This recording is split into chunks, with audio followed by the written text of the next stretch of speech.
بدترین خوشی وہ ہے جو کسی کو دکھ دے کر حاصل ہو۔ مکافات عمل کی چکی چلتی بہت آہستہ ہے مگر پیستی بہت باریک ہے۔ دوستی ایک انمول تحفہ ہے، ہر کوئی اس رشتے کے قابل نہیں ہوتا۔ جب آپ نے کچھ کیا ہی نہیں تو خوبصورت نظر آنا بہت آسان ہے۔ بے وقوف بنے رہو، تعلق مضبوط رہیں گے۔ کسی انسان کا مکمل خاموش ہو جانا چیخ کر رونے کے برابر ہے۔ تم پیسہ بناؤ، رشتے لوگ خود ہی بنائیں گے۔ دوسروں کی زندگی آسان کریں اور اپنی آخرت۔ کوئی ہندو، کوئی مسلم، کوئی عیسائی ہے، سب نے انسان نہ بننے کی قسم کھائی ہے۔ اپنے حق کے لیے لڑو، چاہے تمہارے سامنے وقت کا فرعون ہی کیوں نہ ہو۔ 3 خوبیاں انسان کو باکمال بناتی ہیں: ٹھنڈا دماغ، میٹھی زبان، نرم دل۔ ہر انسان الگ ہوتا ہے، خود کو نکھارنا اور سنوارنا اچھی بات ہے مگر یہ سب اپنے لیے کریں، کسی بے پرواہ انسان کے لیے نہیں۔ کتنی دلچسپ بات ہے نا کہ سمندروں کا مالک ایک آنسو پسند کرتا ہے۔ فصل رنگ بدلے تو کاٹ دو، لوگ رنگ بدلیں تو چھوڑ دو۔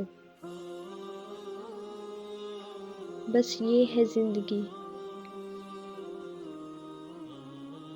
مکافات عمل تو اٹل ہے، دیر سویر تو ہو سکتی ہے مگر ٹل نہیں سکتا۔ زبان کی حفاظت دولت کی حفاظت سے زیادہ مشکل ہے۔ شعور اور شعور کے درمیان ایک آئین کا فرق ہے، یہ آئین علم ہے۔ ضمیر انسان کے اندر خدا کی بہت دھیمی مگر واضح آواز ہے۔ خاموشی میں ہی راحت ہوتی ہے، لفظوں کا سفر انسان کو تھکا دیتا ہے۔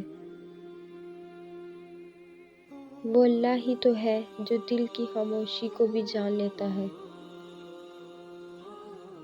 اپنے اندر سیدھی راہ کا ہونا اچھی بات ہے۔ تخت طاقت کی لالچ اور عہدوں نے بہت سے بہادروں کو سیدھے رستے سے بھٹکا دیا ہے۔ اگر غرور کوئی علم ہوتا تو اس کے سند یافتہ بے شمار ہوتے۔ اللہ عز و جل جس کے ساتھ ہوتا ہے، جیت اسی کی ہوتی ہے۔ دشمن کی پسندیدہ چال دوستوں کو ایک دوسرے کے خلاف کرنا ہے۔ ہوائیں معذرت کر بھی لیں تو شجر کے زخم نہیں بھرتے، ٹوٹی ہوئی ٹہنی ٹوٹی ہی رہتی ہے۔ راز خود رازدار کی حفاظت کرتا ہے۔